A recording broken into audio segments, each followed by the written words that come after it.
Before the year 1609, the area of New York today was the land of the Lenape tribe, Native Americans.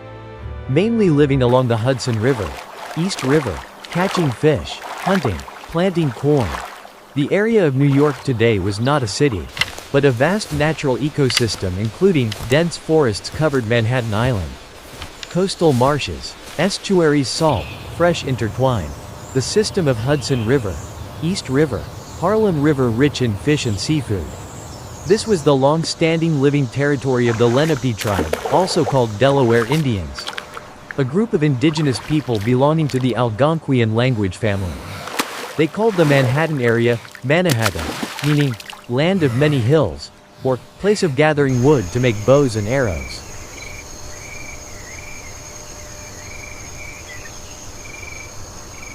Housing structure. Longhouses made of wooden frames, covered in bark, houses 20 to 30 meters long, many families living together. People moved by walking in dugout canoes, dirt trails, which later became Broadway. New York at this time was only nature, rivers, and dense forests.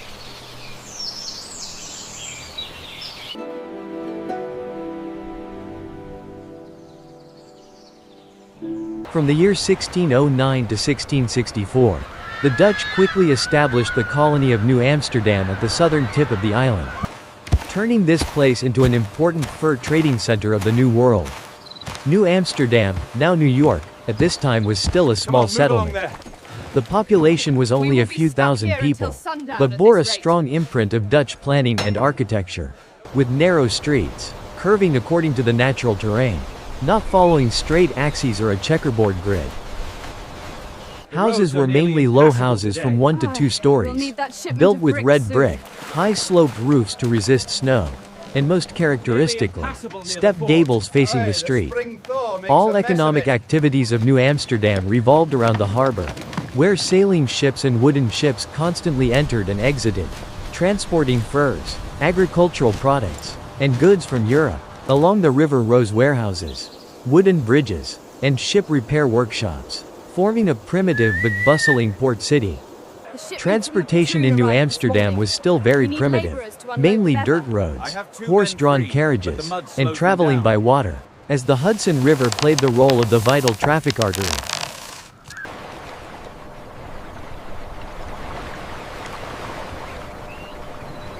From the year 1664 to 1776, New Amsterdam was under the control of the British Empire, and was renamed New York. Under British rule, New York quickly developed from a small Dutch trading colony into one of the most important economic centers and seaports in North America, playing a pivotal role in the transatlantic trade network between Europe, the Caribbean, and the British colonies. The urban structure of New York during this period began to change markedly, with houses built of brick in the English style, more solid and orderly, commonly 2 to 3 stories high, with flat facades and moderately sloped roofs, reflecting stability and population growth. The streets, which originally curved according to the terrain of the Dutch era, were gradually straightened and widened to serve horse-drawn carriages and increasingly vibrant trading activities. For the first time in the city's history, clear public spaces appeared, including Anglican churches, central markets, squares, and administrative buildings, creating an organized urban life with distinct social stratification. Land transportation developed strongly, with horse-drawn carriages becoming a popular means. Small wooden bridges spanning urban canals and streams, while the seaport at the southern tip of Manhattan expanded rapidly, with piers, warehouses, and shipyards springing up densely along the Hudson and East Rivers. Clear the dock. We need this shipment unloaded before nightfall. Throughout the 19th century, from about 1800 to 1890, New York became the destination for millions of immigrants from Europe, especially Ireland, Germany, Italy, and Eastern Europe. New York changed from a commercial port city into the largest manufacturing, financial, and labor center in the United States. To meet the housing needs of the poor working class, tenement houses, multi-story slum houses sprang up densely, usually 5 to 6 stories high, built close together. Parallel to that, In quieter and higher areas, the middle and wealthy classes built rows of brownstone townhouses, with uniform facades, high stoops, spacious spaces, and a separate living environment. In the year 1811, the New York government passed the Commissioner's Plan. The plan divided all of Manhattan into a checkerboard grid with straight and perpendicular streets, laying the foundation for the characteristic urban form of modern New York. The transportation system also developed strongly, from traditional horse-drawn carriages shifting to horse-drawn streetcars. And by 1832, the first streetcar lines began operating. In the year 1883, the Brooklyn Bridge was built, an engineering feat of the 19th century, connecting Manhattan with Brooklyn for the first time, expanding urban space and confirming that New York had entered the era of a modern metropolis.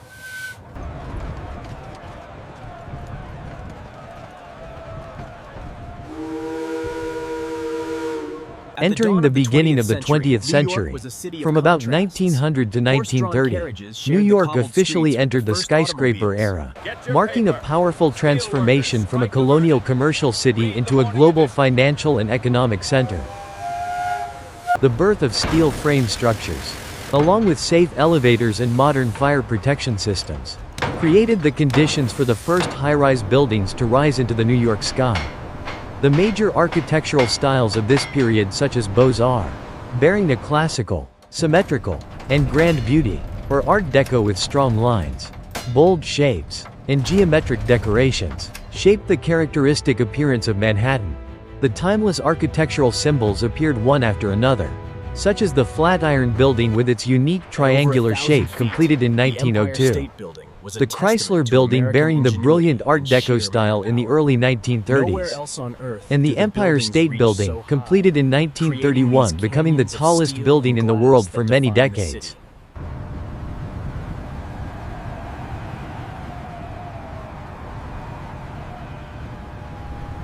In the year 1904, the first New York subway line went into operation. Cars began to appear on the streets. Large bridges and tunnels such as the Manhattan Bridge, Queensboro Bridge, or tunnels crossing the Hudson River were built.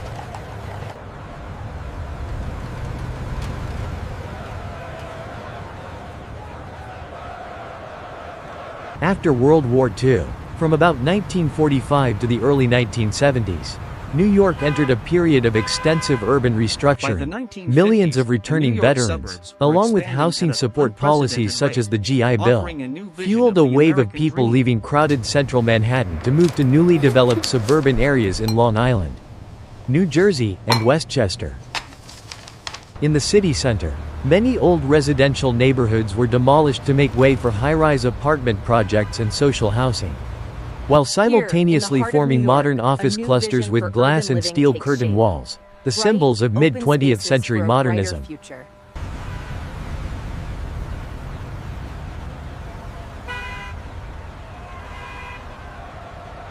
Transportation became the pillar of this transformation, as highway and expressway systems were built massively, giving absolute priority to private cars, completely changing the way people moved and used urban space.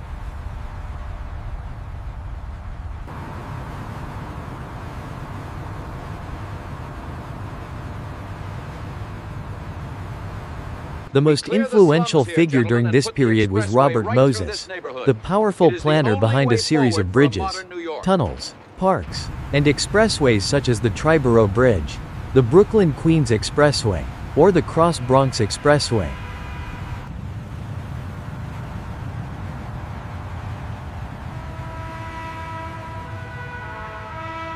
From the beginning of the 1970s to the end of the 1980s, New York entered one of the darkest periods in the city's modern history.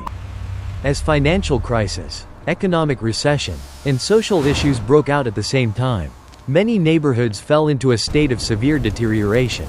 Old buildings that were not maintained were abandoned or burned down, leaving behind rows of empty houses and ruined warehouses, creating an image of a desolate New York, full of graffiti and traces of urban decay.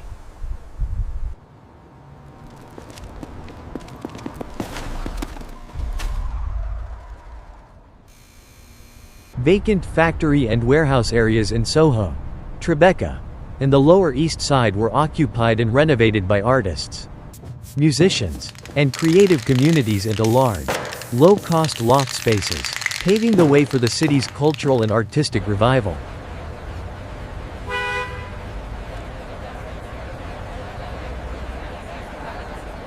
The transportation system, especially the subway, although old and deteriorated, still played the role of New York's backbone. By the end of the 1980s, thanks to reform policies, new investments, and the rise of the service economy, New York gradually escaped the period of decay, preparing to enter a stage of strong recovery in the 1990s.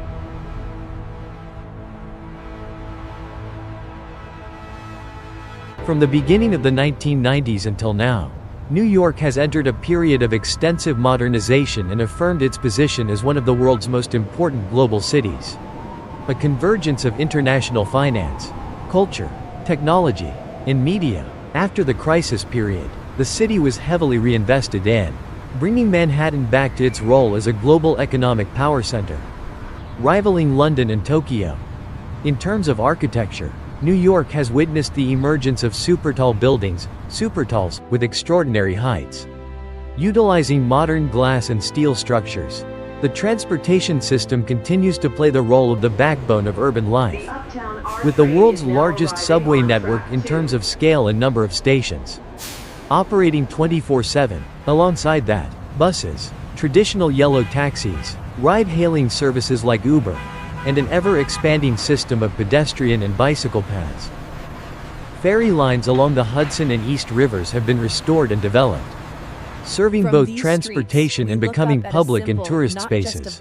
In this modern era, New York is not only a city to live and work in, but also a global symbol of diversity, creativity, adaptability, and the ceaseless vitality of America's largest metropolis.